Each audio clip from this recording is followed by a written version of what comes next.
y'all.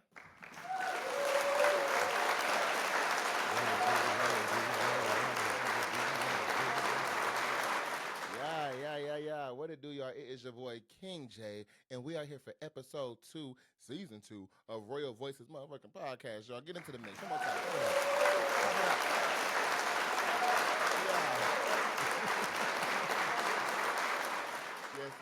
Yes, y'all. I hope y'all doing good on today.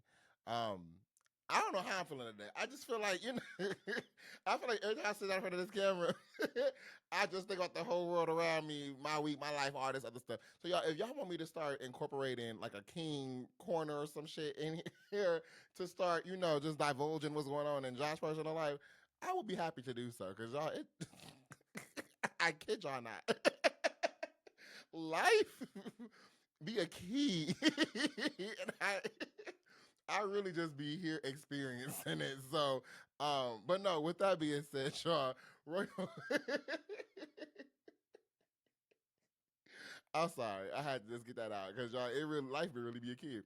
But no, thank y'all for tuning in on today's episode of Royal Voices Podcast. Royal Voices Podcast is the official podcast of Kvngdom, a creative hub for music, art, fashion, making sure we support creatives in a ton of endeavors and focuses with networking, events, spotlight, and a ton of other things. So yeah, make sure y'all tap in, lock in, follow us all on socials, Instagram and TikTok at kvngdom.co.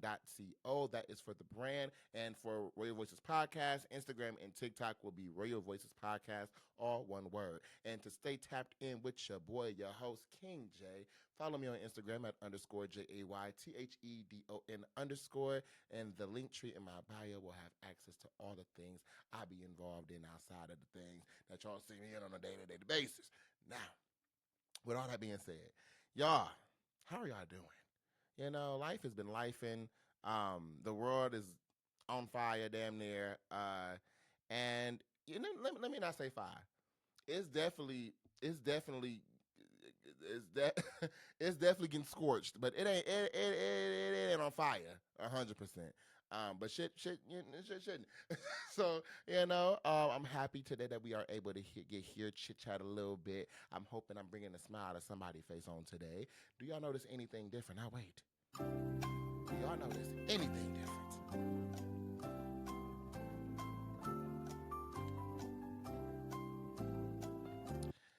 Yes, the set. I'm doing things. I'm adding things in. I do want to shout out this artist. I found this at a store. I want to say it was Home Goods. That's what I want to say. Or At Home. It was one of them stores. And they had this made with melanin card owner, and I'm gonna just read this out really quick because I thought this was so cool. So it's called Made with Melanin, and it says our story. I founded Smart Art to further popularize Black culture in a fun and creative way through art.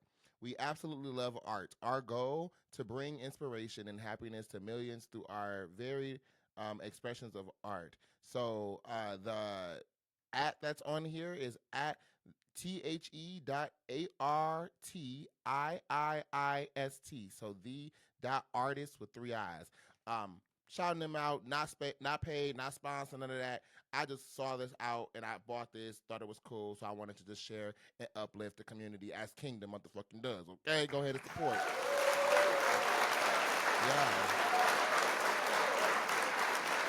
But the other things you see, as I said before, I do a lot of stuff. I be rapping, I be singing, I be podcasting, I be business intent, I be doing a lot. I be professional, I be leading, I be painting, I be drawing, I be doing a lot of stuff. I painted that in college, and I'm not sure when I made that. I want to say when I made my YouTube channel back in the day. It was when I made that Kvngdom, and it's still here standing tall today. Yeah. Um, I'm not a big fan of decorating stuff. I don't know what it is about decorating to me, but in my mind, decorating is like you planting down roots. Like you stand somewhere for a long time.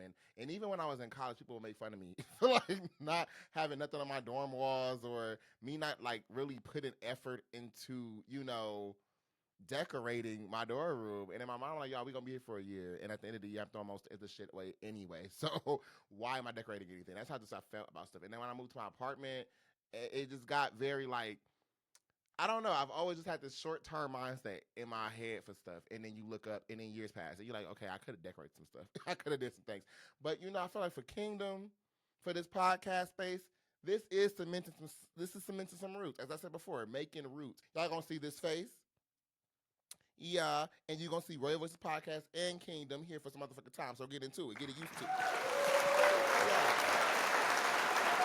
Yes, sir.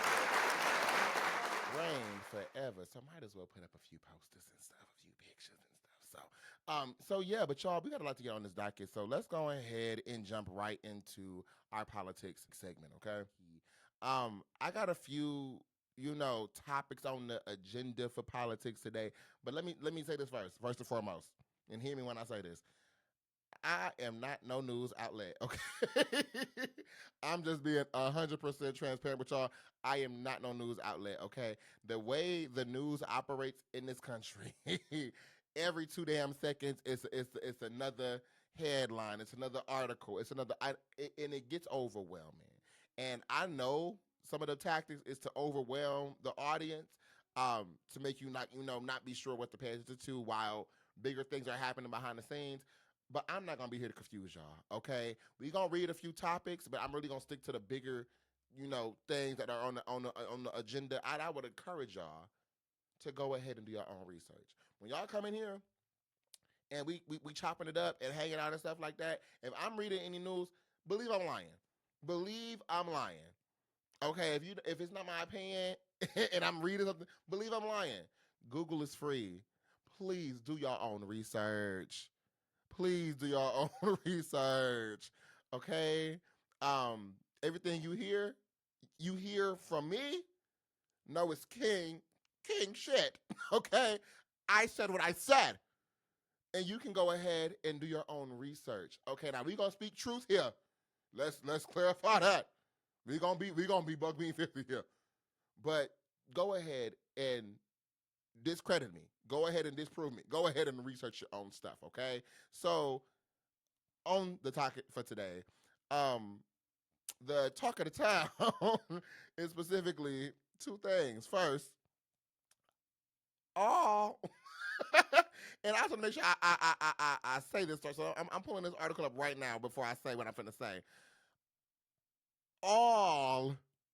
Every single one of the Republicans in the House of Representatives have decided to vote against an amendment on Wednesday that would have prevented Immigration and Customs Enforcement, which is ICE, from using federal funds to detain or deport U.S. citizens. So let me go ahead and just read the report because this is a doozy. I keep hitting this mic, but it's okay. So Republicans on the U.S. House of Representatives Judiciary Committee universally voted against an amendment on Wednesday that would have prevented Immigration and Customs Enforcement, again, that's ICE, from using federal funds to detain or deport U.S. citizens. Democratic Representative Kvngdom Jayapal from Washington proposed the amendment to a budget bill, which was approved in the House of Representatives on April 10th. She stated that since President Donald Trump began his second term, a troubling pattern has emerged with U.S. citizens being detained by immigration authorities, citing numerous examples over the past few months. Jayapal, I hope I'm saying that name right, Jayapal, spelled Jayapal, described this trend as unconstitutional, dangerous, and fundamentally wrong. Representative Eric Sowell of California described the vote as one of the most shocking things he had seen and said that he and his Democratic colleagues were stunned. In the same session, the House Judiciary Committee advanced numerous legislative measures aimed at curbing immigration, such as earmarking $45 billion to detain 100,000 migrants. Let me say that one more time. Such as earmarking $45 billion to detain 100,000 migrants, as well as funding for the removal of 1 million migrants per year. The amendment vote followed numerous clashes between the courts and the Trump administration over the right to detain and deport individuals from the U.S. For example, the U.S. Supreme Court ordered the Trump administration to facilitate the return of a man deported to El Salvador without due process, and federal judges have recently ordered the release of a detained Palestinian Columbia University student and prohibited the use of the Alien Enemies Act of 1798 to deport Venezuelans. The Trump administration has shown readiness to push back on such decisions. This vote leaves the door open for further disputes between the government and the courts over the constitutional rights of U.S. citizens, particularly under the 14th Amendment to the U.S. Constitution. So, clap it up for just the reading of that damn article. That shit was a lot.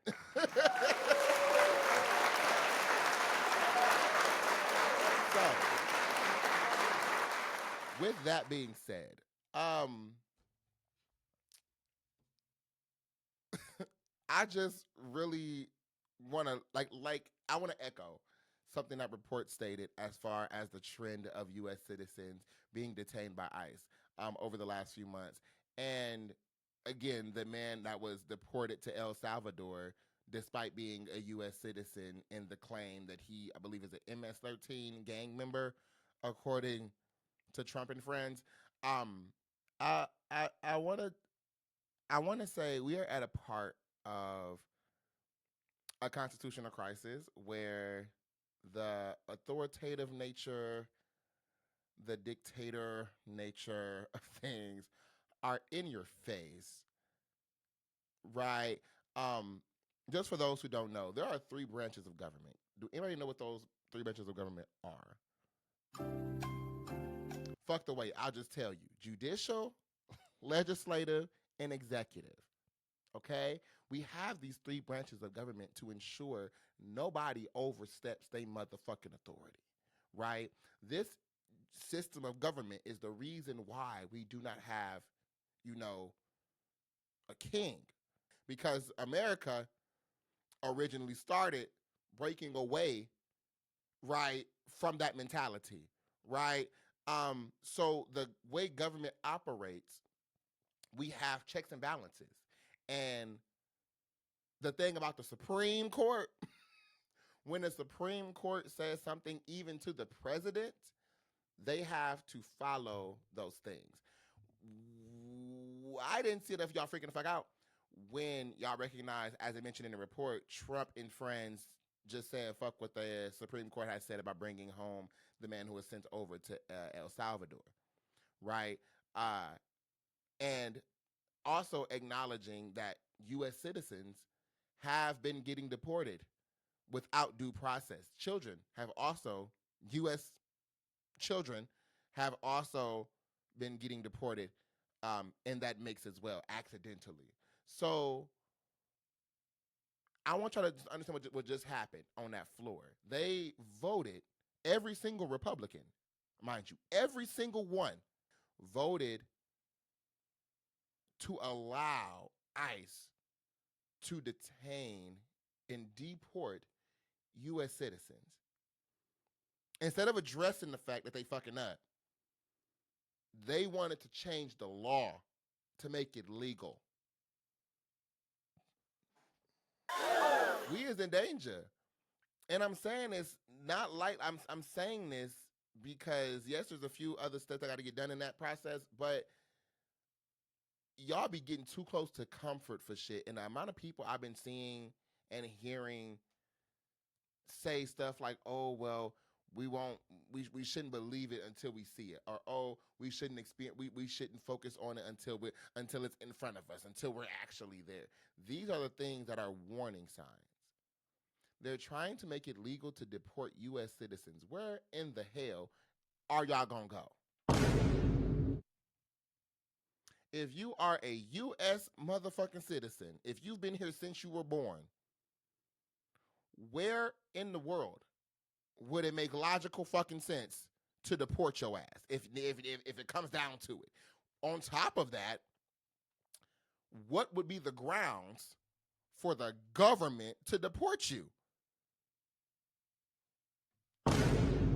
Let's think about that. Like, what because they keep saying it's only going to be the serial criminals, the terrible criminals.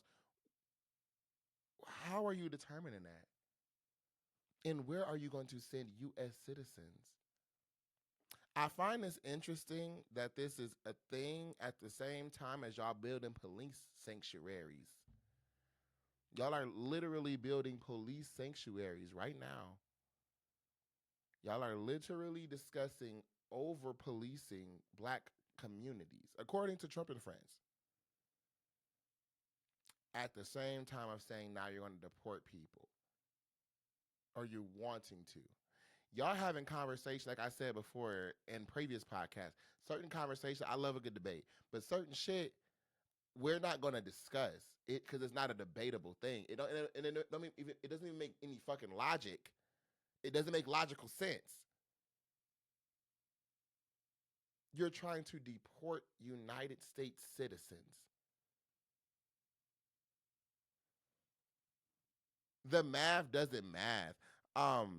And at this point, I'm more so concerned with the fact that they've been doing this already and are now just trying to find legal grounds to do so. That's another piece that's really, really telling to me is instead of fixing the fuck ups that they've had, they would rather change the law around it. Y'all have to get out of the I'm not worrying, like I said before, because all of this is going off of hypotheticals or oh you're making theories. Hypotheticals are literally educated guesses. Theories are hypotheticals with backed up evidence.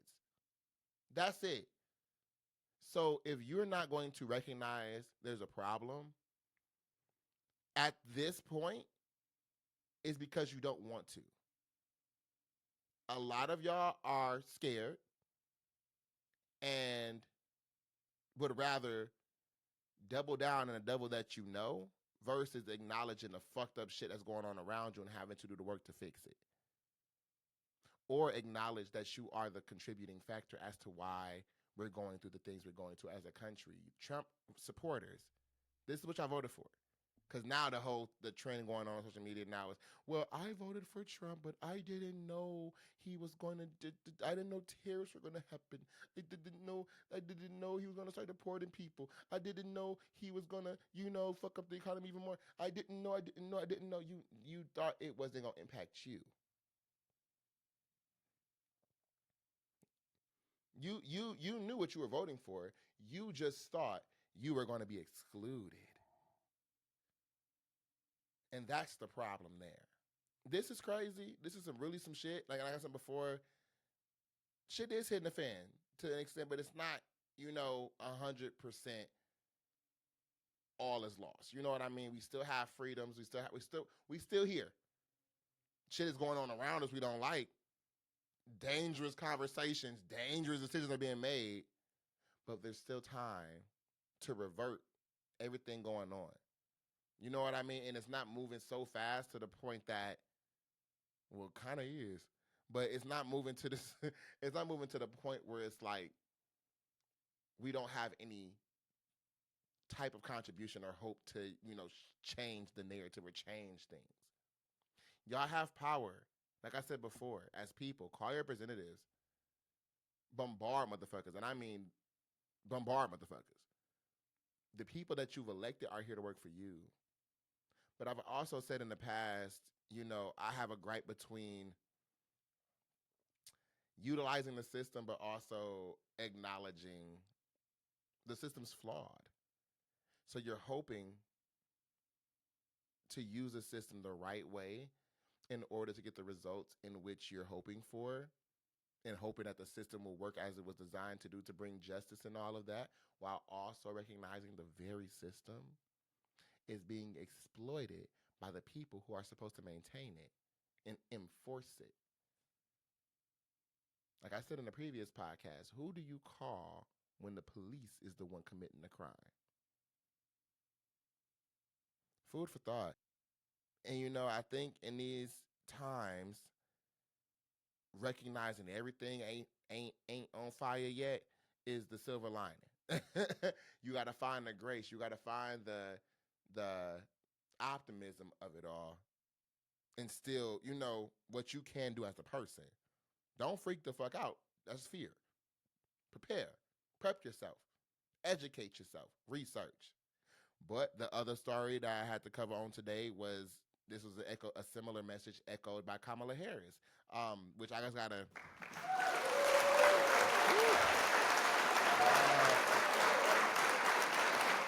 Hoes waiting on Kamala Harris like the Avatar in this bitch, and I kid y'all, I kid y'all not. They is waiting on her like the Avatar, master of all four elements. And when the world needed her most, she vanished. The guy, I guess she didn't vanish. I just didn't vote for her. But here's the article. Former Vice President Kamala Harris on Wednesday night made her first major speech since leaving office, assailing her 2024 president rival, Donald Trump, and urging the crowd at the event in San Francisco to lock it in for the fight ahead. In a 16-minute speech at a gala organized by Emerge, an organization that supports Democratic women who run for political office, Harris criticized Trump on some of the central issues of his presidency so far, including his tariffs, his hazardous immigration policy, his attacks on the judiciary, and his threats to universities. Let us not be duped into thinking everything is chaos. I know it may feel that way, but understand that we are, in fact, witnessing a high velocity event where a vessel is being used for the swift implementation of an agenda that has been decades in the making. Y'all, that's all I got to say.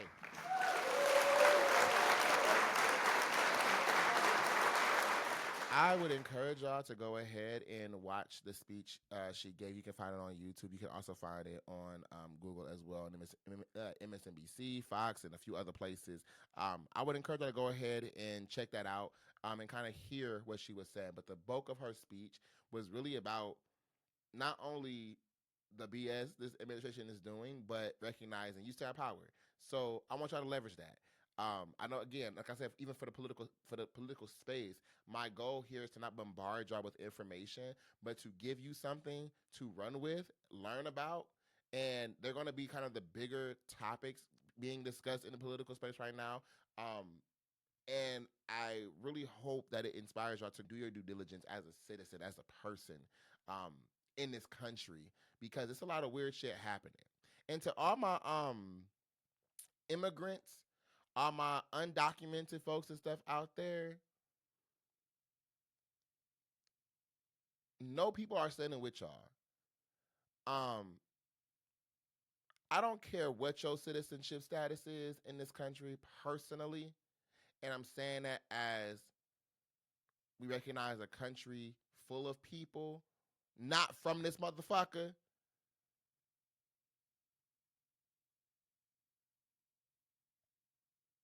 The narrative being painted right now around the Hispanic community just collectively is bonkers to me.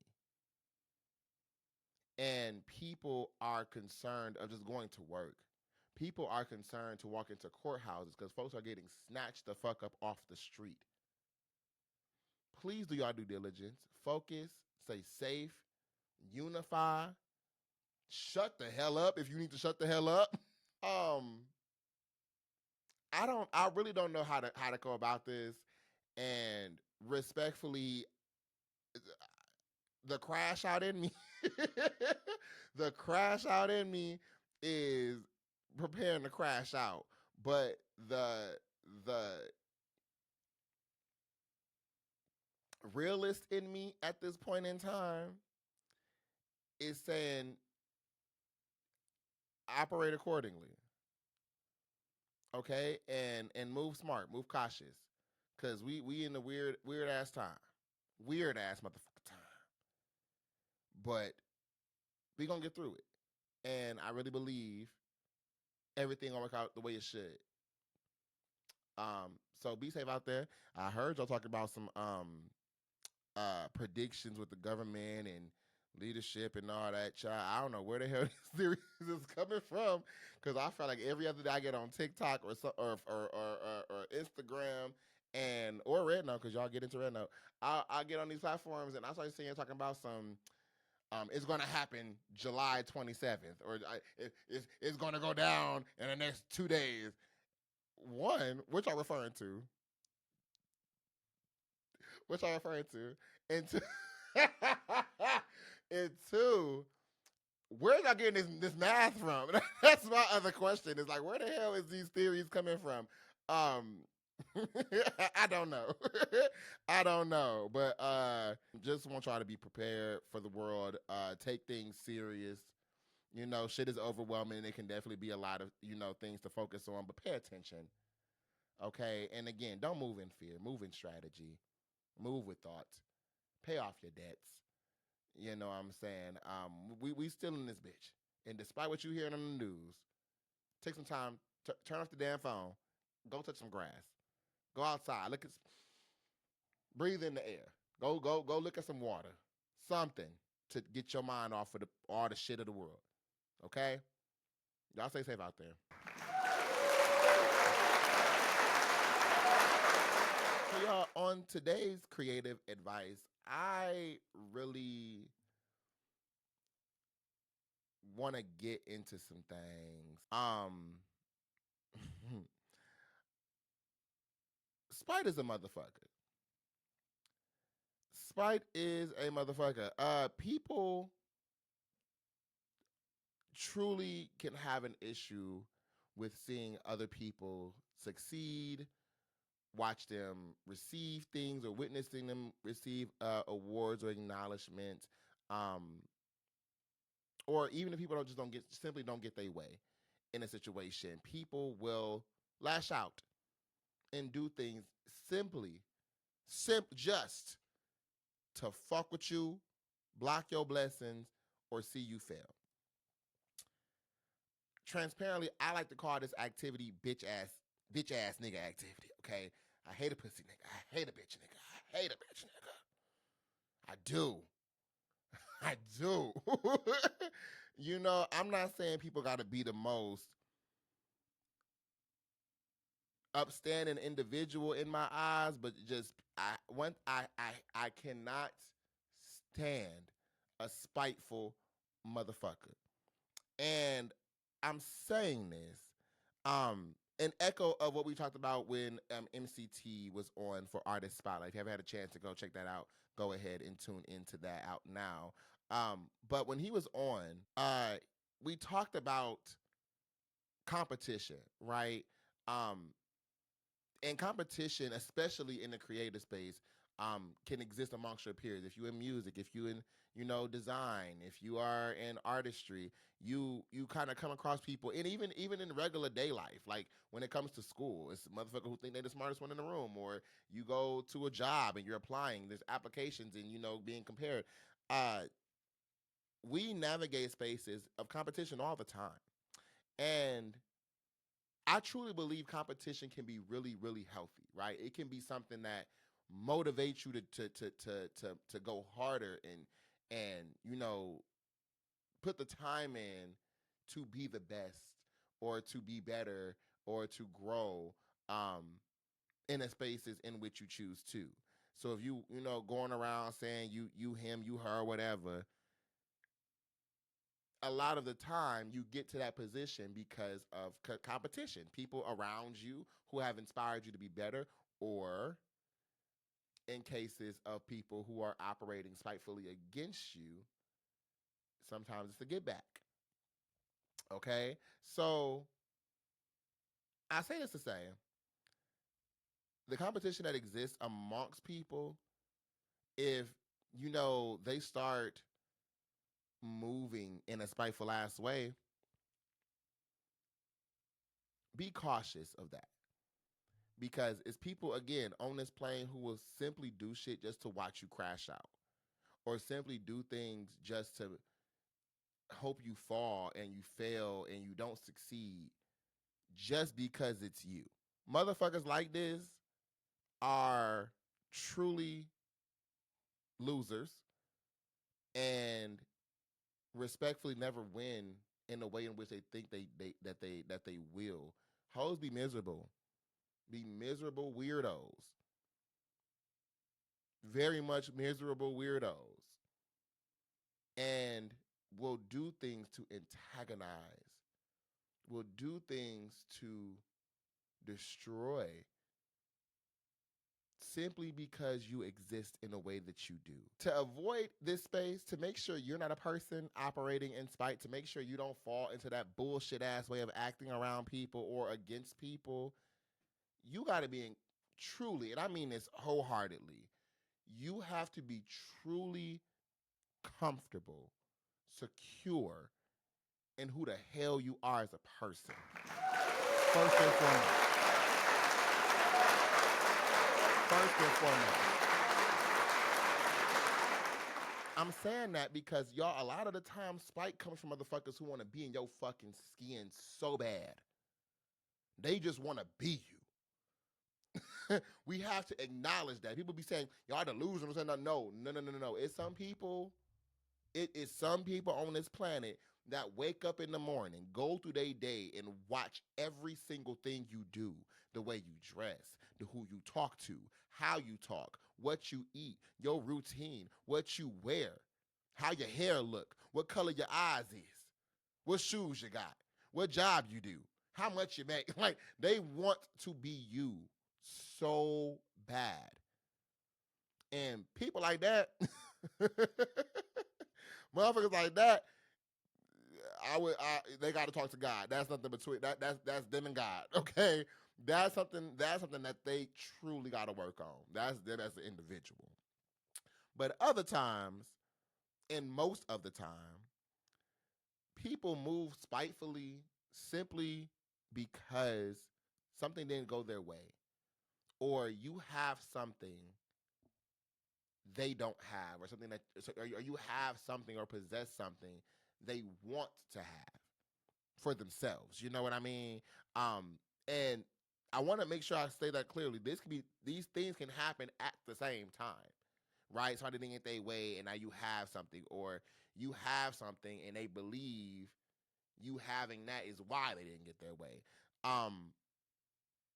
It could be anything. You got attention, you got a skill, you got a job, you got an income, you got a person most of the time.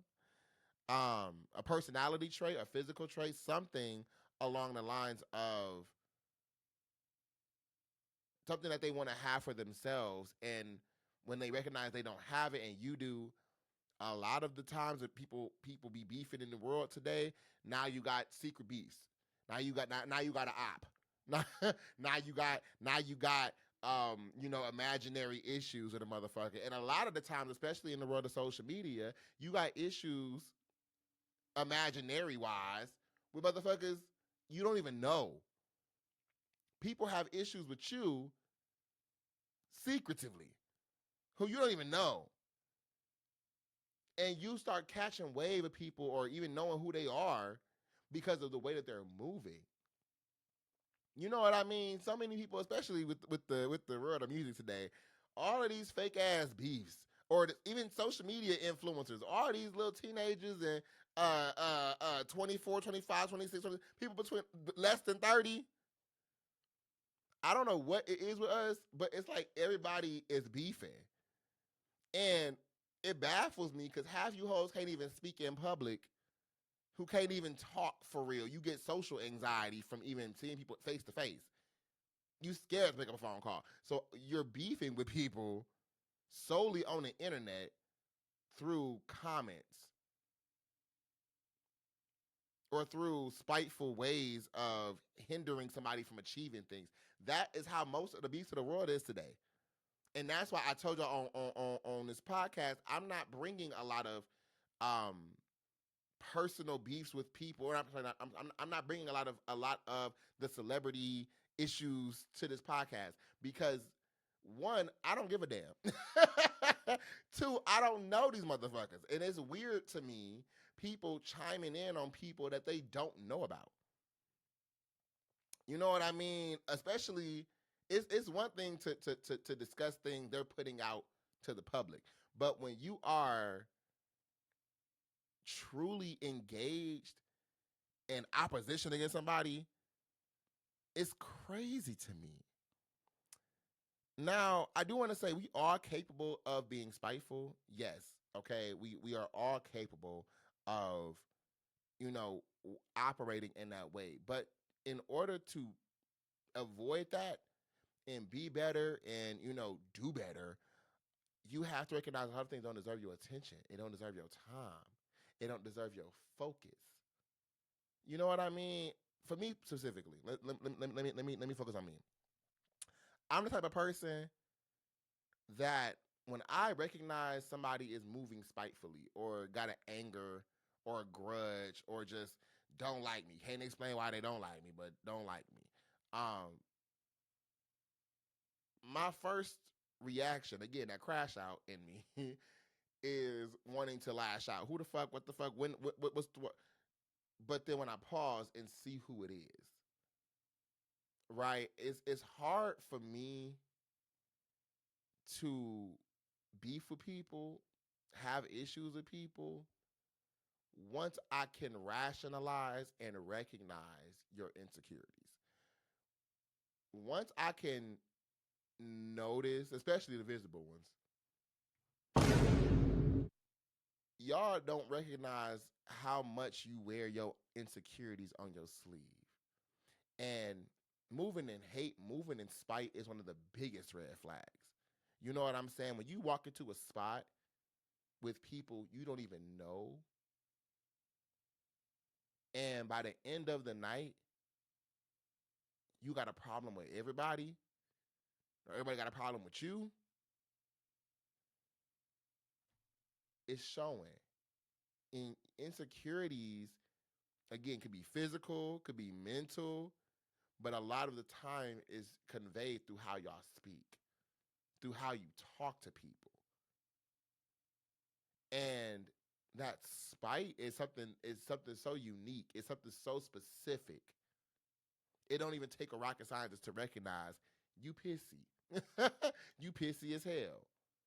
So for me, once I recognize your insecurities, it is a lot easier for me to smile in your motherfucking face and mind my business. Because why? I've learned and I noticed you're not mad at me. You're not upset with me. Nothing I'm doing is even pissing you off. You admire it. You're not mad at the opportunities I have. You're not mad at the friends I have. You're not mad at the spaces I'm in, the things that I do. You want to do it. You're not mad at the confidence I have. You want to have that same confidence. You're not mad at the connections I have. You want those connections. So instead of just saying, oh, hey, can you help put me on game? Or, oh, hey, I noticed you did this. How you do that? You start to lash out. You start to lash out. You start to become an op. And now it's, oh, we beef and we have problems.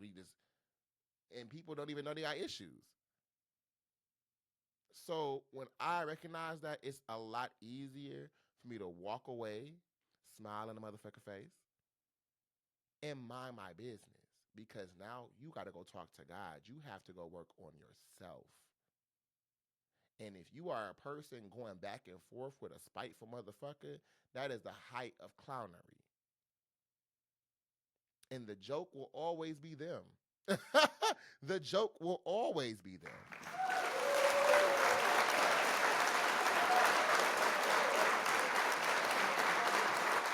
The joke will always be them because it's not me, it's you. And you're not battling me. You're not in competition with me. You're not angry with me. You're mad at yourself. And that's a battle I really truly hope a lot of y'all win. That battle with yourself. Because once you find comfort in who you are as a person, once you can comfortably be you, a lot of that energy goes away. Y'all don't recognize a lot of people cannot be happy or genuinely are upset simply watching even their friends succeed and grow and propel in a way that they aren't. Or it's just not their time yet. I love being around genuine people And I hope y'all do too. Like I said in the beginning, I want y'all to avoid that spitefulness. It takes work. It takes self-recognition of knowing, you know, how you're feeling, why you're feeling the way that you're feeling, and working on that for yourself. But it's wrong to project your shit on other people. Because now you're cultivating spaces that aren't even there. And you're burning bridges along that way. You're hurting yourself at the end of the day. So move with caution with people that you keep around you, with the spaces you occupy, even at work, who you talk to, who you hang with. Be aware of that. Because if people cannot genuinely be happy for you or cannot genuinely support you, not that they have to, but if they cannot do so with a fulfilled heart simply because people around them are succeeding, remove yourself. You know what I'm saying? You let the motherfuckers have it. Let them have it. Every hoe don't need their ass whipped. Every nigga don't need that. Every motherfucker do not deserve a response. People are baiting chaos. People are baiting a response. They want your attention. So don't give it to them. That's it. Mind your business. Keep doing what you're doing. And specifically to my creatives in that space, do not shy away from that healthy competition. People are going to propel you forward and push you in a way that should make you grow better. If I'm at a studio and I hear somebody playing music, if they shit fire, it's fire. It's heat. It go crazy. But that don't mean my shit not any less fire, any less crazy. That's what I'm saying. That's the issue a lot of people running into. Right there. Respect your competition. Respect your competition. The same way Michael Jackson and Prince respected each other. But they definitely said, hold up now, you hold on. Let me go ahead and do my big one because you're trying to be cold. I'm going to be better than you. Okay, no, I'm going to be over here, Michael. Let me go ahead and do my thing too. Okay. Same thing in sports. Michael Jordan. Y'all best believe Michael Jordan is influencing LeBron James. How many rings he got? It motivates. It encourages. Y'all think Nicki Minaj and Cardi B wasn't inspired by each other to go a little harder? Make it a key to their big one? Megan. And I talked about this during one of our King Hot Takes with that new song she put out. People motivate you to go hard, whether you like them or not, especially if you respect them as artists, if you respect them as creatives. If you see somebody's design is better than yours, make a better one. Step your cookies up. That respect goes a long way. If you're a musician and you notice somebody is going crazy, why do you think that impacts your success? Why do you think that person being successful makes you no longer successful? And that applies to anything. Why do people think that?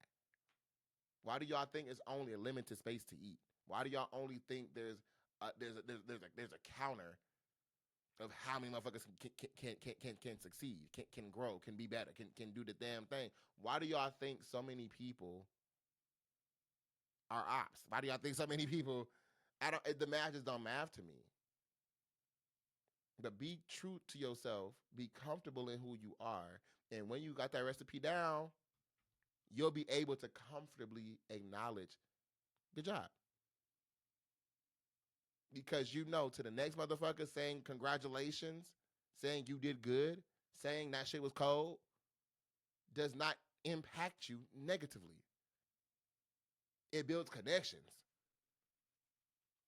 Talk about it. It builds repertoire. It builds community. And you should want to be around people who make you go harder, who make you colder, who make you stronger. If you look around and you outdoing everybody around you, you've reached your peak. You too comfortable. And if you stay in that space, there's something else within you that likes being the only top thing in that space. But the minute you remove yourself from people who ain't on that same level and now you somewhere else and recognize, hold on now, they fucking me up a little bit over there. Oh, they doing that? Okay, you have to still perform. So I say all that to say competition can be healthy, but competition with somebody who don't even care what's going on, they just want to make sure it ain't you that's winning. They just want to make sure it's not you that's in that seat. Once again, it's clown behavior. It's clown behavior, and the joke will always be you. So stop the clownery. Stop the fuck shit. Stand tall and be secure in yourself as a person. Be secure in who you are. And once you've achieved that and can stand up and good job, you know you in a space of peace and can't nothing bother that. So I love y'all. Be great. Continue to do strong things in this world. And if you recognize you being spiteful to somebody, stop it.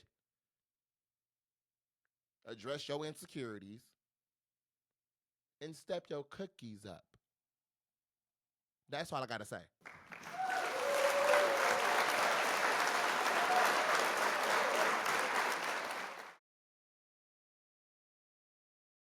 What's going on, y'all? It is your boy Kvngdom, and we are here today for Artist Spotlight. We finna get into some things. Yeah. So on the docket today, we have Kaylin Harris. She is the founder of Krior and Shop Krior. Krior is a luxury brand created to empower businesswomen to make a statement and break free from society's rules about a businesswoman and what that should be. Shop Krior is a fashion brand that empowers young women through trend forward clothing and campus based pop up experiences.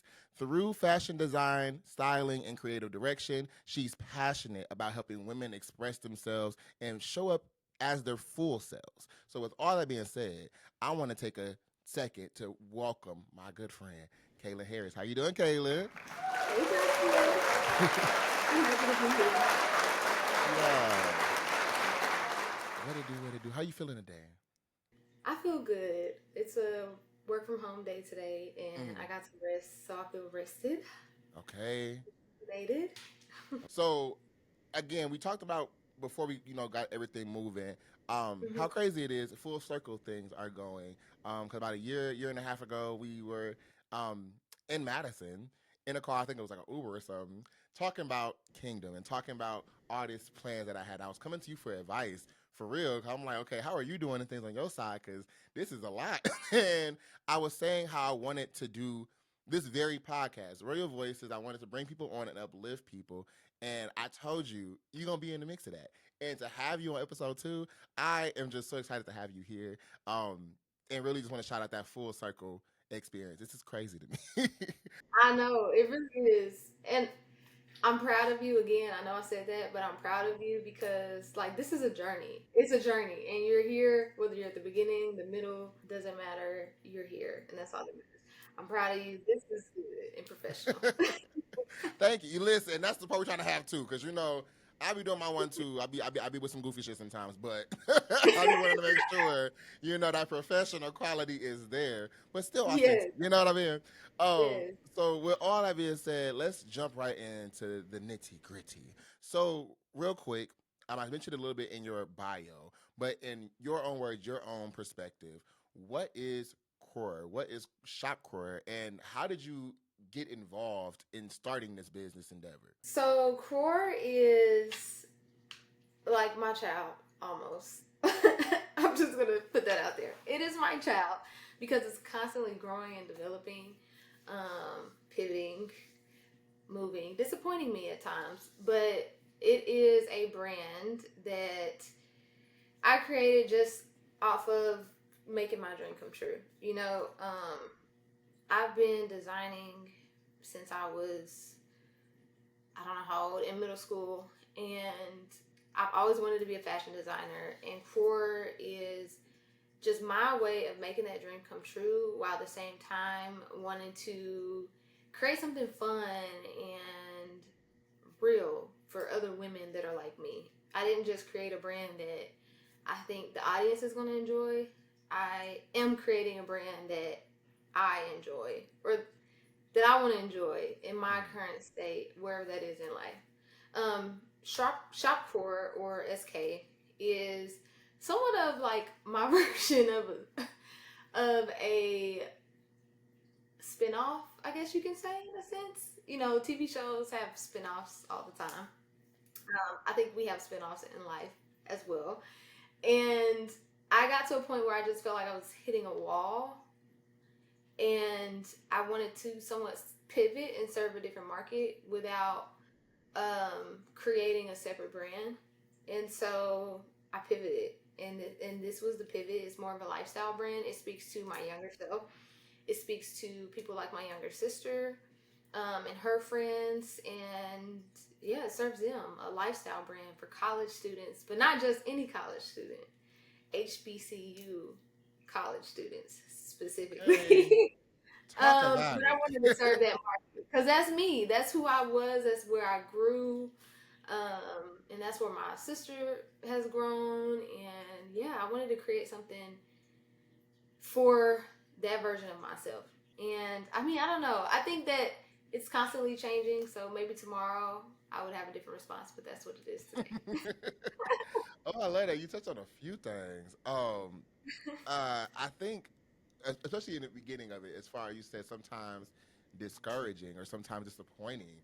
The Mhm. thing that you love so much, the baby you created that you love so much. So that kind of goes into my second question, which is starting, a fashion brand is by any means not easy, especially in the world we in today with so much access to stuff, especially fashion and people learning into and music and all that. When you have so much oversaturation in this space, um, what are some lessons that you feel you have learned along the way that you carry within your creative space, but also in your business endeavors as a business owner?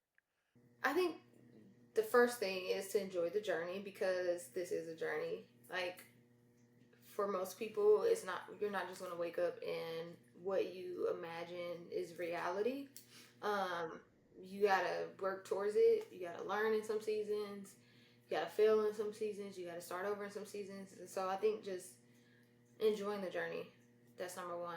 The second thing is fashion in particular is oversaturated. The market industry the fashion industry is, I mean, it's getting kicked down right now, in particular, speaking to this current time. So it's constantly changing. And I mean, you really have to be in it for a purpose. Because a lot of people are doing it because they have an audience, or a lot of people are doing it just because it was a thought and it's something that they wanted to do. But there are some people in particular that this has always been their dream. And a good amount of them are not successful, Mm. or they're never seen for their creativity, they're never acknowledged. Um, so you just have to be in it for the purpose, and not because you want to grow and you want a certain amount of money. Your why is what's most important. And so those are the two things that I've really learned, and I am still learning that second one, especially every single day. Yeah, I gotta say that. I think in our last episode of Artist Spotlight with MCT Visions, if you haven't seen that, be sure to go ahead and tune in there. But we talked about that where it was like the passion, the vision you have for your own thing, it gotta sustain you through and through. And you really have to have a drive that no one around you is going to tell you to have, no one around you is going to encourage you to have, um, and no one's going to really, you know, encourage you to overcome those obstacles.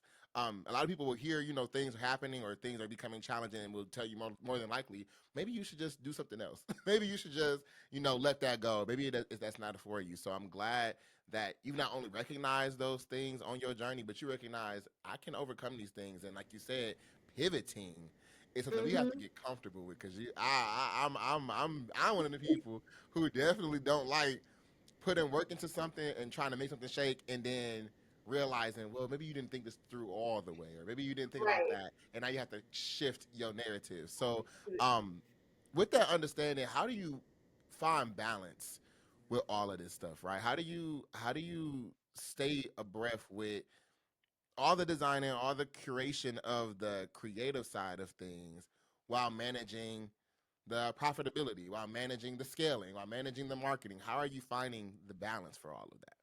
Finding my balance is like something I'm not really that great at. I will say that. One of the main things that I'm learning is really just putting my faith in not my strength, but in God's strength. And you know, I'm a true believer, always have been. I put my faith in God for every single thing. But when it comes to my business, I feel like I can do everything. And that's just not true. I'm bad at a lot of stuff. I'm bad at a lot of stuff, but like tuning in and making sure that I am constantly in prayer. Like, I try not to miss a day, but I do. I try not to miss a week that I do when it comes to prayer. But making sure that I touch back with where my strength comes from, I think that that's number one. Cause I go based off of patterns. I'm a project manager. I look at the data. I see what is real and what's not. I'm one of the people that are like, it's either black or white. I think like knowing myself and knowing how once I'm not connected to the source, like I get overwhelmed. I get depressed. I feel like I can't do it because I'm trying to do it on my own. And so after seeing that pattern, I'm like, okay, so what has helped me? And there is actual scientific study that says that prayer, meditating, and things like that really does help you to be able to really just release a lot of the anxiety and stress that you have going on. So that's the first thing. When it comes to balancing both, I think you have to, as a creative, sometimes you are in a silo where you're like, I'm just creating and like nothing else matters. Like my website needs to be updated, but it hasn't been updated. I need to look at the numbers, Same. but I can't I really do look at too. you know what I'm saying? Like you just work in silos, and I think that that's okay, especially when you're by yourself. Like you're the only person. This is a one person business, and then to have multiple things going on, a full time business. Sometimes you need to work in silos, and sometimes you need to take a break. Um, so I'll be creative for 3 weeks, and then I'll decide with my ADHD brain that I just want to be technical and work on the operational side. And that's just the way that I flow, and I have to be okay with that and not get angry with myself because I'm not everything all at one time. First of all, let's cut that up. Let's get that out the gate because I think what you just you that mindset of having to be everything everywhere all at once. No pun intended for the movie. Great movie. Go watch that. But having to be that or thinking you got to be there all the time is so unrealistic. It's so it's so crazy. But for some reason, we put that pressure on ourselves, and I think people do that because they have a high not only standard for themselves, but they also know what it is that they're trying to get out. They know what it is that they see so clear that they want to make other people understand or build a community around, right? So Mm-hmm. I really resonate with taking a second to compartmentalize what it is you're doing. Right. Um, because I ain't gonna lie, with me, it was definitely a thing where like building up Kingdom in that sense. I would focus on the music for a second. Like, okay, come writing music is something I'm recording. It mixed and mastered. Okay, cool. Then I'm like, okay, I'm done. I don't want to do nothing else. Okay, now I'm ready to go ahead and start getting planning going for the podcast. Cool. Now I'm done. Okay, you know what? Now I really want to go and focus on the fashion side of things. So it was like I felt like I was just scattered everywhere. When in reality, I recognize through just taking a second to reflect, every single thing I was trying to get done was coming to reality. So it takes a little bit of time, especially when it's just you. It takes a little bit of time, but keep at it, and that persistence is really what's gonna carry people forward. You're growing in the process. That's one thing Yeah, that really hard for me to get in the moment, but it takes time to see that. But like, you are growing in the moment. That's number one. You have grown, even though you probably are scattered and you're doing a million things at different times, and you haven't went back to focus on what you focused on 3 months ago. But you're still growing, and your business is growing, and you're only one person. And until you hire people, I really feel like that may be like one of the reasons why people say your business really grows when you hire other people, mm-hmm. because you don't have to keep switching, like context switching into different departments, and everything is moving kind of at the same pace. And so that's where you see like the most exponential growth, but you're still growing, and it may be slower than what you expect, but it's still growth. And you mentioned that hiring other people. I know you've had, interns in the past and stuff. You worked with creative directors, y'all. Fun fact: the first time I went to New York, and in that first time of going to New York, we had Fashion Week. It was because of Kaylin and her wonderful creative director Ryan, who y'all need to go tap in with as well. Um, how has your experience been, kind of being in that space of, not only hiring people, but kind of realizing you doing something like you really are in spaces that you may not have thought about being in prior. So how has that journey for you been? Um, Not steady growth, but still I've learned from those. So my process was, okay, I have a manufacturer.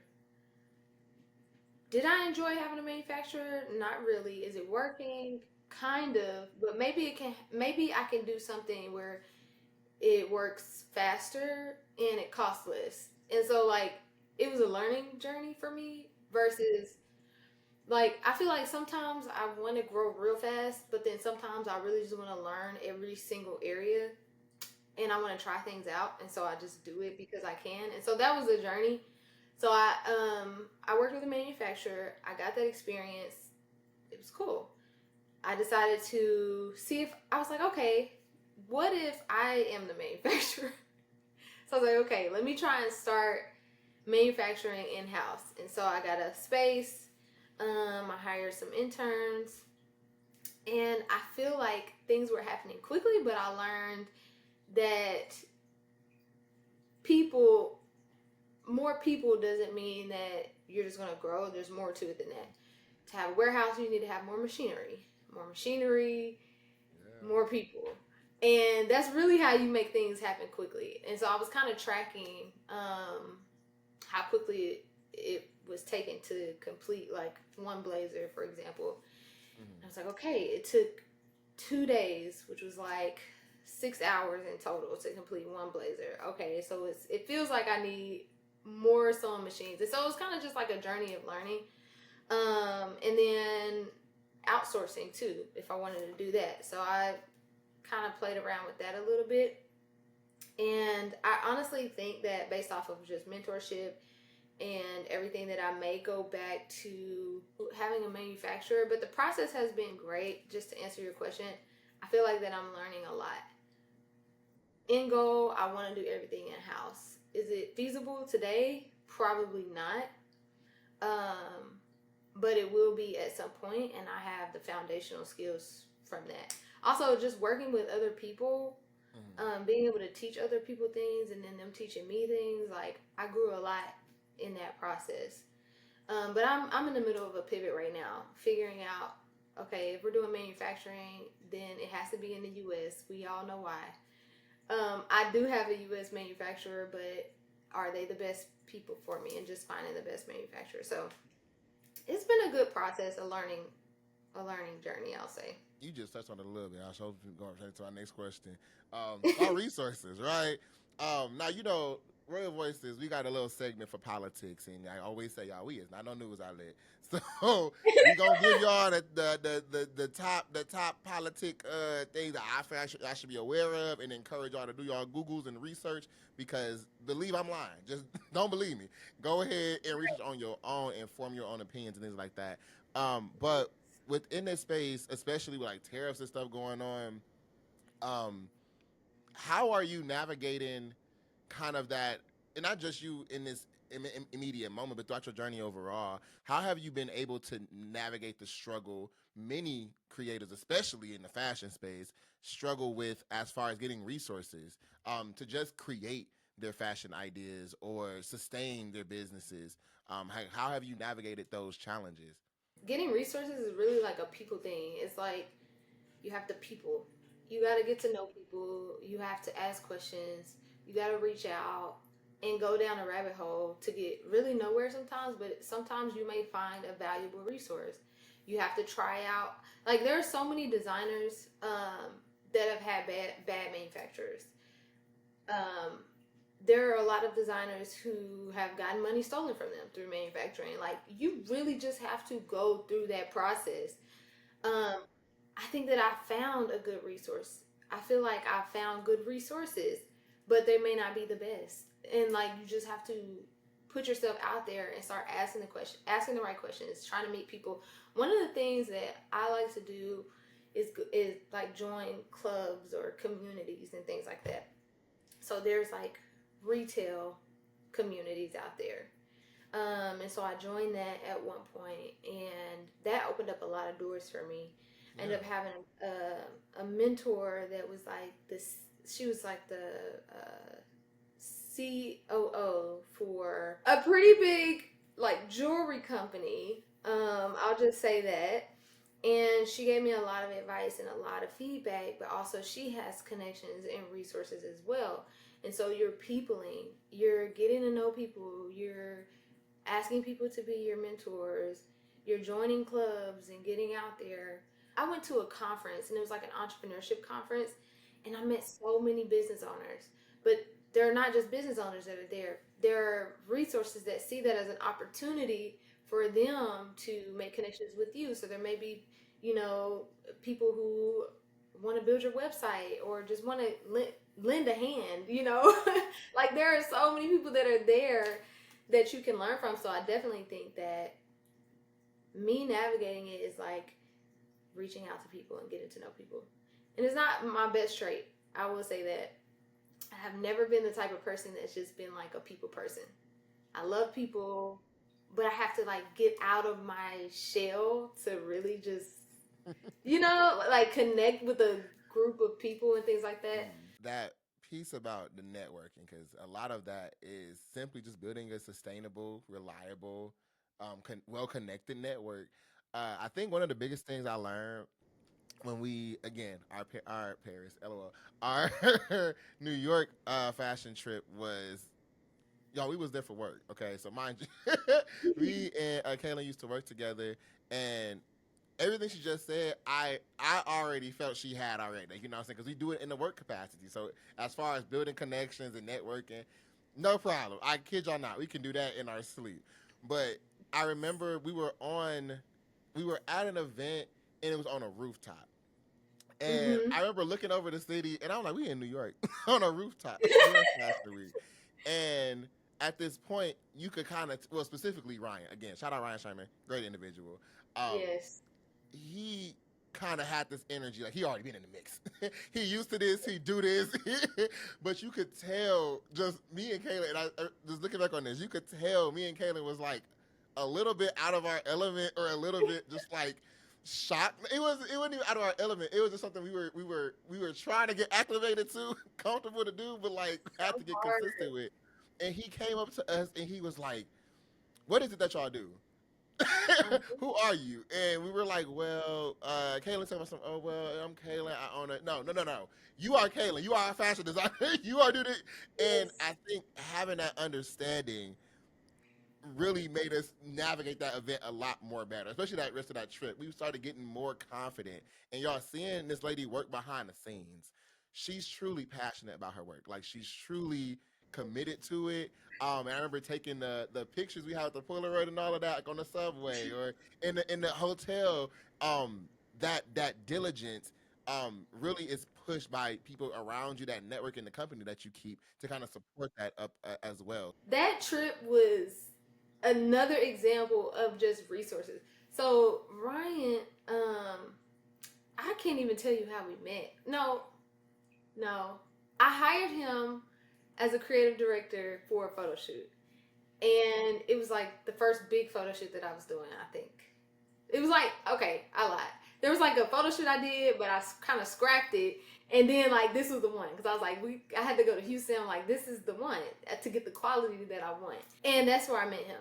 And we stayed connected since then. All the way to New York Fashion Week. And we're there for work. I'm like, bro, this is New York Fashion Week. You know that we're gonna be there for New York Fashion Week, right? And I was telling you that. And I was like, okay, so Ryan is gonna be there. And it just was the whole thing. Cause I had hung out with Ryan a little bit before that. I think we went to a fashion show before, after that. Either way, that whole experience was based off of resources. Now, towards the end of our trip, we went to a fashion show, and there's a lady who put on the fashion show. When we were in there, and we were in Wolf and Badger. Remember when we went up to the desk and we talked about we talked to the lady that was at the desk, and basically she was like, I just love the blazer. She was like, you should definitely like apply to sell in our store. From Ryan to being there to meeting that lady that was the fashion designer who had her fashion show, all the way to me actually months later getting my stuff inside of their store is insane. And you never even realize. Clap that up. That's my point. You never realize how important it is to have relationships with people until like you hear stories like that. That was amazing to me. And then the lady, it didn't even stop there. The lady that put on the fashion show put in a good word for me for a LA online magazine, or I think that's what they're referred to as, online magazines. And I did an interview with them. And I didn't even know this lady. We just met through Ryan. Like, there were so many things that happened that spiraled just from me having that connection with him. And Mhm. so, yes, it's peopling. It's really just getting to know people for who they are and loving them for who they are. And then, like, not only them just opening doors for you, right? It doesn't stop there, but you also doing the same for them, and becoming a trusted resource yourself. So, Yeah, that's something I always say in my day role as a program manager, intern program manager. I always talk about, you know, meaningful or intentional, specifically intentional networking, where it's like you're not just building connections because you think somebody can provide something for you, can open a door for just you, but you have resources, connections, insight, possibly opportunities that you could provide to another person as well. So it's going to always be a mutual thing, and I think people struggle usually trying to maintain that relationship. But I want to make sure I say it's not a thing about talking to people every single day, or sometimes not even every single month. But knowing, you remain connected. In the world of social media, it don't take too much to stay connected. Follow somebody. Go ahead and DM like, hey, this was crazy, or be in the comments. mhm. Oh, this looks great. That is still that engagement. Because again, that fashion show with from Badger, y'all, I'm not gonna hold y'all. Ryan and them had me step in my fashion bag during this trip. Hey, you Now, look good. I like no, don't get me wrong. I love me some clothes, and I'll put some stuff on. But New York just felt like I had to do something else. But y'all, I had these The these platform. boots. Yes. Oh my, never again. But The you look outfit was good. fire. It was. The fit was fire, but them he never again. But I was saying that to say, I recognized during that time, kind of being around the models and around other designers and stuff, and seeing people work, that originality, um, that's a challenge for real. And I think creatives really deserve their flowers and deserve their recognition when they are doing something that nobody has done before. They're doing something that you haven't seen approached in that way. So for you, Kaylin, how can originality um be a challenge in this fashion space, especially with so many options and so many ways to go about things. How have you maintained authentically you and or maintained your authenticity with being you, but also creating original concepts and original things for your business endeavors? Yeah, authenticity is hard to find nowadays, especially with AI, ChatGPT. Mm-hmm. I mean, you name it. Oh Lord, it's social media in general. It's just Yeah.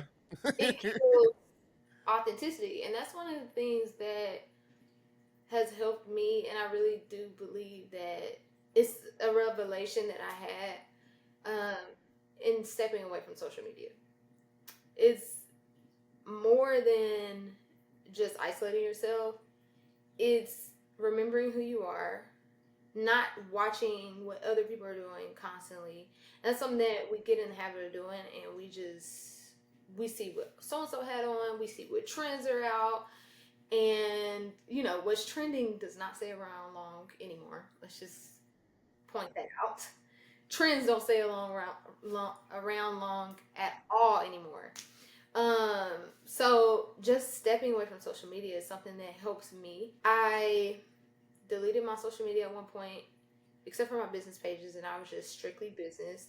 And then I got my page back, and I was like, okay, who I follow and what I put in to, you know, what I feed myself is going to be things that feed me mentally and not things that will make me be envious or Mm. jealous or start having comparison and things like that, because comparison is really what kills authenticity. But as a creative, it's really just that isolation and spending time from seeing what other people are doing. Like, that's huge for me. If I really want to be creative, it's going to take time. And you hear a lot of people, especially like in the past, before technology was as huge as it is now, kind of say um, where they get their inspiration from, and a lot of times it's the environment. A lot of times it's nature, architecture, and things like that. And spending time in those spaces, like that means so much more than going on Pinterest and finding Mm. inspiration. You get what I'm saying? Like, actually have Yeah. to be present in the moment. You actually have to connect with nature. You actually have to understand that there's more underlying than what we just see. And that's where creativity comes from. Not from scrolling on Pinterest and looking at Yeah. ideas and all these cute colors and cute shoes. Because in a sense, you're just getting other people's ideas and putting it together. Mm. Like, where does creation Yeah. come from? Let's go there. Where does Yeah. creation come from? We know where it comes from. Where's the best place that we can find creativity? Where creation came from. And to me, that's God. And that's what He created, nature, Mm. the things that are around us. And so that's how I make sure that I try and tap in and I don't get lost in scrolling. You definitely hitting it on the head. When you as you were speaking, it was a song. It's a artist we all know at this point now, Dochi. And this is before she started getting as big as she is, which I'm so proud of because it's the journey from just watching the YouTube to now. It's crazy. But she has a song called God. It's not a song. It's more like a poem, I guess. Where she's kind of speaking to herself about how she was so fearful of being a musician, how she was so fearful of being a one hit wonder and limiting her belief system. And it wasn't necessarily doubting herself, it wasn't doubting what she was capable of, but it was more so doubting her source. And people, a lot of creators will tell you kind of live life because life is your biggest teacher. That's going to be a lot of where you're going to pull inspiration from is just experiences of life. But she says further in that track about God being an infinite source of ideas, an infinite source of lyrics, of infinite source of wealth, an infinite source of all the things that you need in order to sustain and or do the things you're trying to do. Comparing yourself to other people can create a barrier between authenticity as well. And Mm-hmm. I recognize with that social media space, when you are pulling your sources from social media or pulling your sources from Pinterest and stuff like that, that's all you are limited to. And I think people find challenges in that. And one of the topics for Royal Voices is spite. How people operate in that spiteful energy at times. And spitefulness doesn't, we always get, I think, carried away in the anger of people doing things maliciously towards us with no rhyme or reason. But when you look deeper beyond that, there is reason. It's just lying and insecurity. So let me ask your thoughts on that. When because again, you in fashion, so I'm pretty sure you done had your squabble or two with a model maybe, or a another brand or somebody who had similar designs, something like that, where you may have operated in this space, or somebody may have operated in space against you in a spiteful way. So how what is your take on the spitefulness people may have within this creative space, or that underlying competition people may have within the creative Yeah. environment? Oh, it's always competition, always, and there's no way that we can avoid it. And a lot of times we're in competition with other people and don't even realize it, like, or don't want to believe it. Like, we just Yeah. be honest with ourselves. But I think that a lot of people do operate out of that, and the fall is heavy. Like, it's gonna hurt if you continue to operate there. You're just hurting yourself. That's my response to it. While at the same time, I find myself, I can be very aware of me. Like, let me just say that, and I'm not afraid to say where I fall short. If that makes sense, because we all do, and we all can relate on that level. But there are moments where I'm like being spiteful and I don't realize it. Um, and a lot of people live in delusion, Mm-hmm. mainly because mainly because they don't have anybody to answer to. They don't have anything to answer to. They don't have people around them that are going to be honest with them. When I'm operating there, I think it's more so of me coming to the realization and doing something about it versus just choosing to be spiteful. And because of the society that we live in, like, it's so accepted to be hateful, it's so accepted to be mean girl, and I choose not to operate there. I mean, I think it just takes a choice. Really, people, if there is someone that is operating there and doesn't realize it, you are digging a big hole for yourself. And success may come, but it's going to end quickly.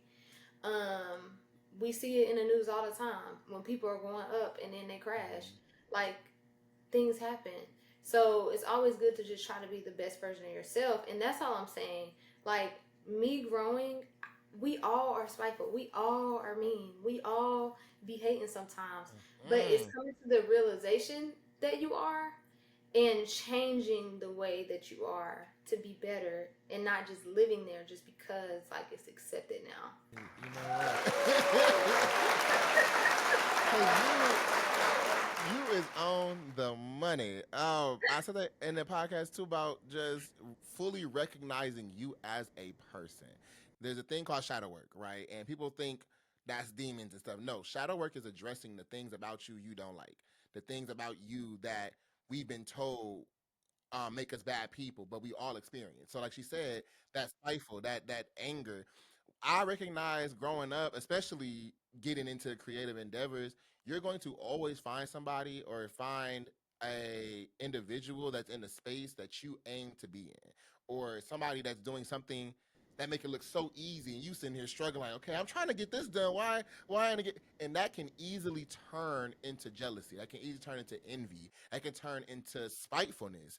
But like she said, recognizing those things and doing the work to work against those things. So when I start peeping, like, okay, this person doing this, and I even feel a slight, mm, I have to figure out, okay, well, what's bothering you? Well, Right. they doing something that I want to do.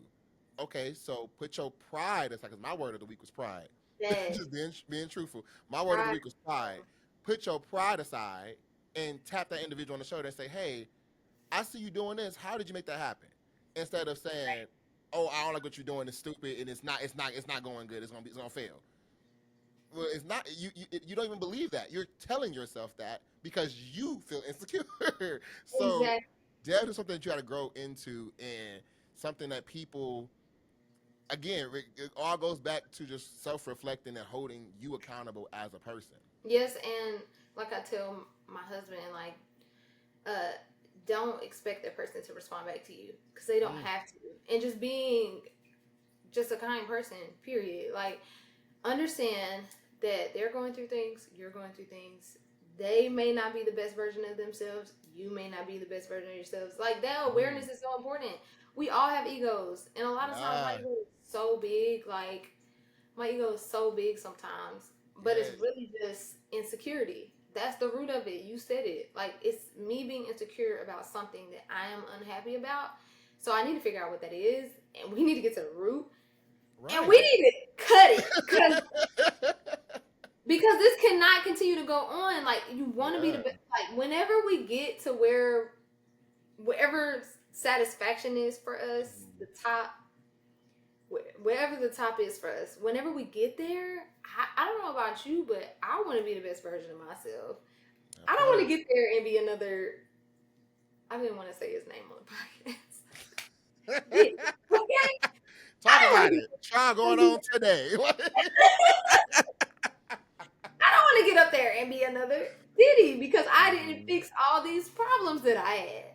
Like, I'm gonna wipe the stain off of my shirt before someone else has to point it out. Point blank. Period. And that's the part, because I think a lot of people, especially young folks, and that's like, and I have to say this because I think people, I'm categorizing young folks as people less than under the age of 30. And I'm saying the young folks because I think people today are moving a lot faster than our predecessors. And people are, more connected than ever. We have to get comfortable recognizing these things early, because if you get older and you 40, 50, 60, and you got this badass attitude, you don't know what. After a point, you're gonna be so angry with the things around you, you're not even gonna be able to figure out what the problem was to begin with. So address it head on and take Now, feedback. Take feedback. yes, Everybody's not hating on you. Let me just say that. exactly. Oh my god, that is one of the things that agitate me the most is when I see people who are just stuck in their ways. Mm. Ain't nothing you can do about it now. There's nothing you can do about it. You just gotta accept them for who they are, ugly or not. Like, you just like, it is what it is at this point.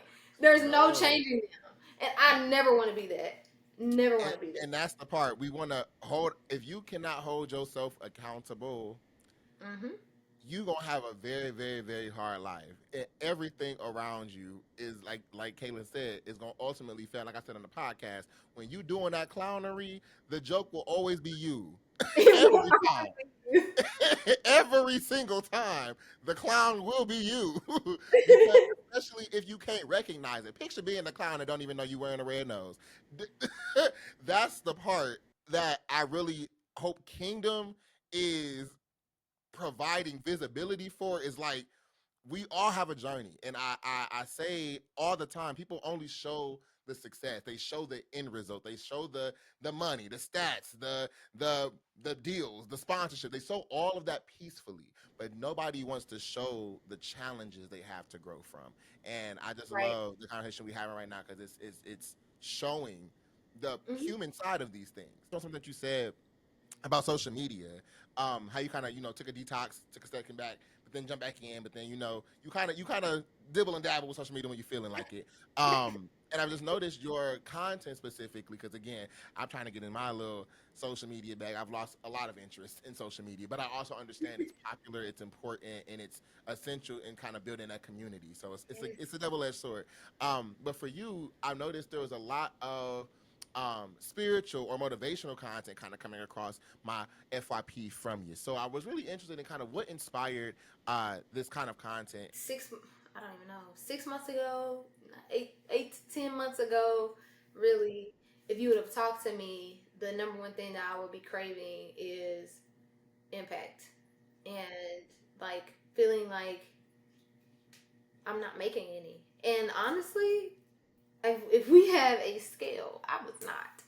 I don't feel like I was making an impact at all in my 9 to 5, in my businesses, just period. And so I went back to the drawing board. I did a lot of self work, and I kind of mapped out my life, what I aspire my life to look like in 10 years. And in asking, so 5, 10 years, and I did both. So in asking that question, I started just like visualizing it. I grabbed it out. Mm. I literally mapped it out. I'm like, okay, well, this is what I want. This is what good looks like to me. And a lot of it stemmed in really just empowerment and community. And so I said, okay, so there's more of a why underneath. What is that why? And I discovered that. And Mm. so once I figured out what my why is, and truthfully, it changes depending on where I am, and what I've personally gone through. But what I think my why is to just be authentic in sharing that the journey is not easy and life is not easy. It's literally biblical. It's not easy. It's not supposed to be easy. Mm. And sharing what that journey is so that I'm relatable. And so my content has somewhat taken a turn because it's my personal content. Mm. Um, because depending on where I am, I want to speak to an audience that needs that motivation and needs to understand that where I am today is tough and I'm actually going through things. And so I just want to motivate people. Like, one of the things that I did, which completely changed me in the past year, was that I gained weight. I was 98 pounds. I'm 120 pounds now, give or take. And that was a journey for me because I grew up like, if you're someone or just anybody that has any type of weight issues on any side of the spectrum, you get talked about. Like, you're disliked. There are so many things that people have said to me that really broke me. Like, I remember things from middle school and high school that people said to me about my size, about me being so skinny, so little. And I was like, you know what? I'm going to do something about it finally, the healthy way. And so, me sharing my fitness journey and sharing motivation behind it is speaking to that person that's dealing with the same things. Like, you can do something about it. You can change who you are and feel confident about, you know, the your skin, your body, And I finally have reached a point where I'm like happy about it. And I want other people to feel that same way and to get to that point in their lives where they can look in the mirror and say, "Oh my God, I love my body." And so I've been just sharing that because that's where I am in my life. Yeah. And it may be the same thing. Like, when I'm really deep in business stuff, we'll just say Mm. that. When I'm really deep there, like, I'll share a lot of motivational content there because this is where I am, and I want you to be motivated to know that you can do it too, and that this process is not easy. So I think that's where it comes from, but it's also a learning journey as well. Like, Mm. when it comes to getting the content right, when it comes to speaking to the right audience, when it comes to just the technical side, making sure the quality is there, and just everything. Make sure I'm posting on the right platforms. I want to continue to learn, so I try to stay consistent, whether Yeah. it's up and down, still staying consistent in that content as well. I will say, I think, because you said another word that I'm on for this season, it's consistency. Um, because I'm notorious child for starting some stuff, especially like outside of work. I'm notorious for starting some stuff, letting it ride for a little bit, and then I'm cool on it. Just because, like you said, I'm not in that space anymore, or being a content creator or in that space all the time. You may be sitting with something that you created for so long. I'm on to the next thing already by the time it's coming out to the audience. So I may put out an EP. Boom, you got 4 songs. I may have had them 4 songs for the last 3 years. And I'm like, okay, the songs are out. And on top of that, having the market and all that kind of stuff, I've lost interest. Or social media. Social media change almost every day. From, like you mentioned, the trends that stay trendy for about 5 minutes. It's so popcorn. Um, on It's top just of I'm that, you got to make sure you in the mix. You got to make sure you're seeing. You got to make sure your algorithm is right. You got to make sure you're posting at the right right. times. It is so much to do. So I'm really glad. Well, one, let's clap it up for all the progress that you've been making and all the things you're doing. I'm so proud of you. And you just sound so centered, like in self. Of Mhm. course, you always have things to work on, things to grow, things you want to enhance. But I'm just so happy that you are so secure in you and your family doing good. Hey to the husband, hey to the dogs. You know what I'm saying? I'm just so happy that you are in this space and you wearing it so proudly. I love it. Within that, I do want to ask about your interests now that you are in the place that you're in now, with everything in the world going on and everything happening around us. How are you feeling about your brand? How are you feeling about your business? And kind of what are some things you're planning to do, um, come down the line of 2025? To answer this question, I'd have to know all the answers, but I don't. I first of all, I'm glad that I'm coming across like I am very centered. I'll say that. Am I always? No. Like some days is not the same as like how I Mm-hmm. am in this moment. So I don't want to present myself that I'm imperfect. That I am perfect. Yes, because I am imperfect in so many ways, and I'm also the type of person that looks for a reason in everything. So I'm like, some days I'm spiraling and trying to find an answer to why this is happening. And some days I'm chill and I'm like, okay, like I understand the big picture. I may not need to see it all, but I understand that someone knows the big picture, and that's God, and I trust that. But for where I am with my brand, ooh, that is a hard one. Mainly because um I just went through a huge transition with my career, and I didn't ask to be here. I did not ask to, like, you remember when I was like, I'm gonna put in my application on January 1. You remember when I said that, right? Yeah. And then after that I was like thinking about it, I really felt God like tell me just chill. What are you doing? And then an opportunity came across my lap months later, and I applied and I got the role. And then I found out literally the next business day that I if I had not put in my 2 weeks, then I would have been laid off. Um, so right, right, because I ain't see it coming either. But I truly feel like God saw it coming and He positioned me, and I don't know why. And I I know that there's a purpose in what I'm doing now. So I have really leaned into that while at the same time figuring out what is the shift that needs to happen with my business. We all know SK has had some hiccups mainly because of everything that is happening right now. We'll just say that.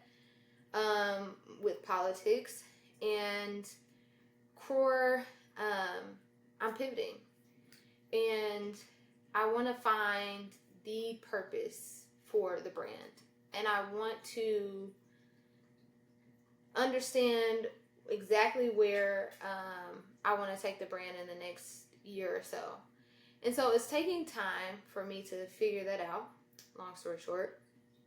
But I'm still designing, I'm still planning, I'm still reading and learning to figure out where this pivot is going to take me. I hope that answered a little bit. I Yeah. hope I I didn't give mean, you like a non-answer answer.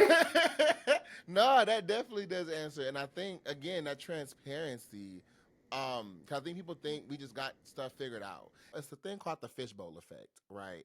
Where you be in positions and you don't even know people are watching you or are focused on you or are oop, the sun is shining. Okay, come on, son. I saw my light changer.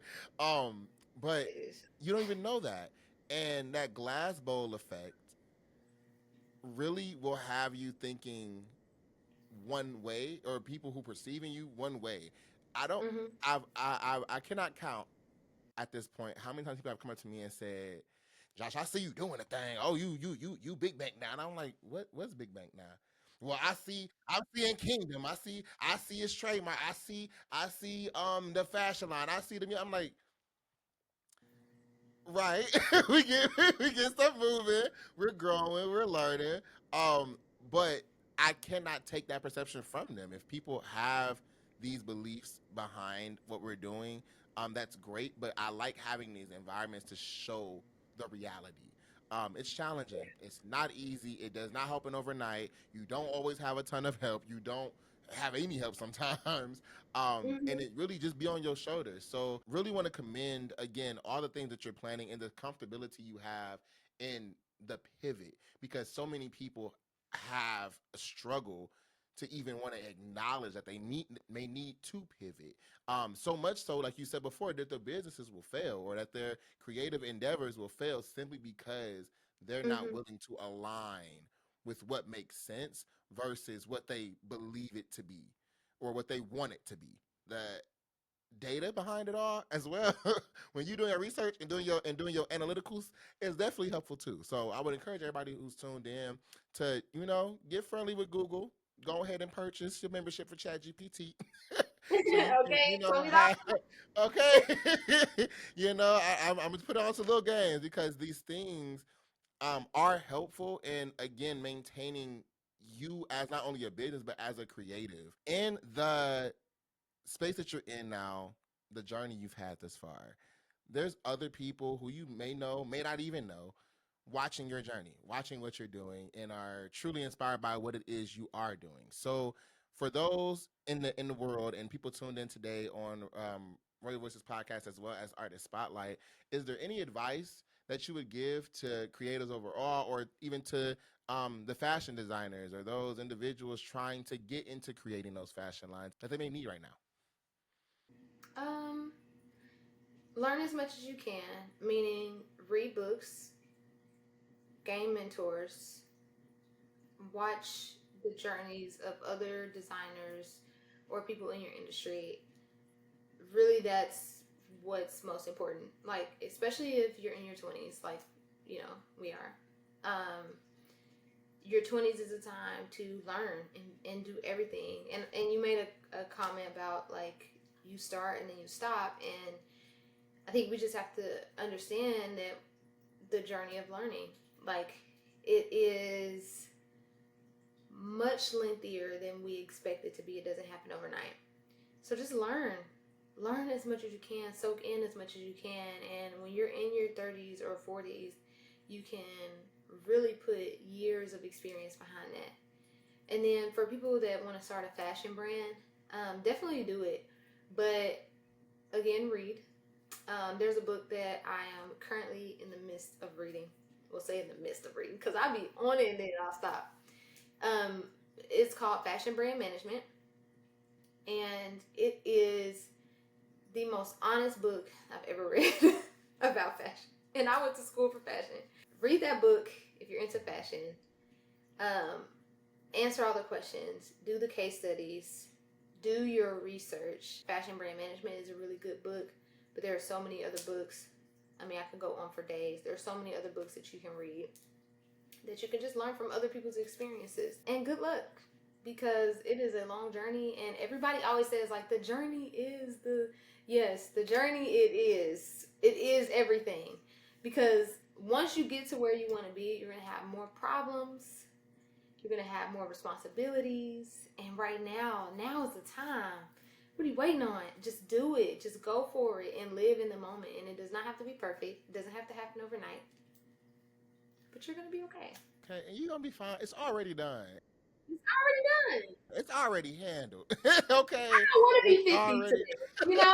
I don't want to be 50 today. But I know that when I do get to 50, all the Mhm. 20s and 30s and 40s was so worth it, you know? So I'm not rushing. Don't rush. Yeah, I will say that journey is so. Again, we keep bringing up the journey. We sound like Tisha Campbell. It's the journey, but It's the the journey, journey. it not only shows you how to enjoy success because you're gonna fail, but it also teaches you how to not necessarily fail, but take lessons. That's why I say Yeah, I don't never take a L because I'm always learning something.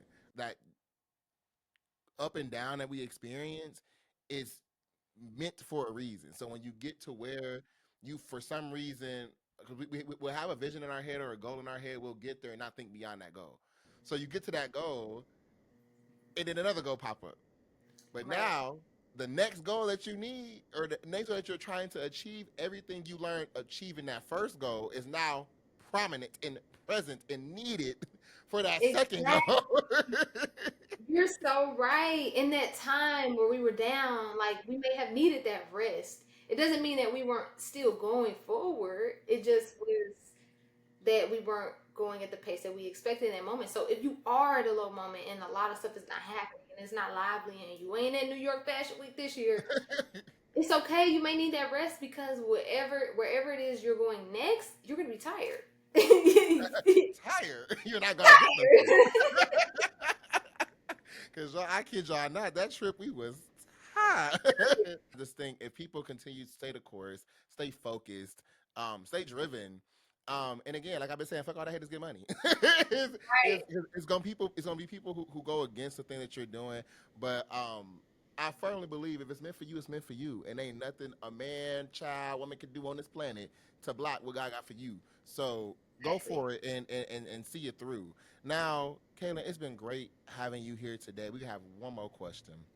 Oh, I'm ready. Okay. Where can people keep up with you? Where can people tap in and Oh, get more of Kaylin Harris and Croy and Shop Croy? okay. So I think Instagram is just really where I'm at. I be trying to post on TikTok because everybody's on TikTok, so I be on TikTok too. But my personal page, if you just want to follow me personally, is I am Kaylin Harris, and then of course Krior is Krior Official. That's my luxury brand, and then Shop Krior on Instagram is SK. So all of those platforms, and then of course TikTok, which I believe is I am Kaylin Harris as well. Tap in, get y'all some products because y'all she be going crazy. And again, I just think I'm to encourage y'all get in early because in the next 10, 15, maybe a year, it may be hard to get on her agenda. It may be hard to get on her docket. And the same for you. What are you talking about? I'm happy to be Oh here because yeah. I had the conversation with you. No, let's No, be for real. real.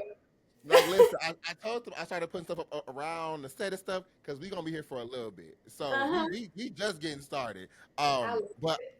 with all that said, I thank you, Kaylin, for being on to today's artist spotlight.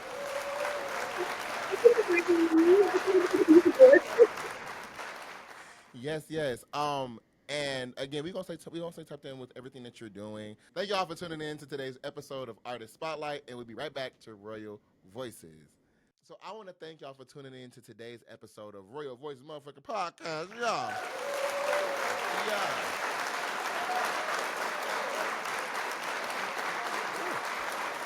My water was blessing. I hope y'all enjoyed my girl Kaylin in today's episode of Artist Spotlight. Yeah. Yes, y'all. I love you some Kaylin so much. I really want to continue to uplift folks and continue to promote people, brands, businesses, all that kind of stuff. So, any creator that you like to see on the segment, be sure to let me know through our socials. Again, on Instagram and TikTok is Royal Voices Podcast, all one word. As well as for the brand, you can go straight there too at kvngdom.co, all one word on Instagram and TikTok. Make sure y'all go ahead and purchase some of y'all merchandise from Kingdom Essentials out now. Yeah. We got a lot more items coming to the store, so make sure you lock in there. That will be at kingdom.com. Again, spelled kvngdom.com. Make sure y'all lock in with your host, the kid Kvngdom, at underscore JAYTHEDON underscore on Instagram. And the link tree in my bio will have access to all the other things that I be involved in as well. Thank you for tuning in to today's episode of Royal Voices podcast. And remember, we reign forever. Y'all have a good one.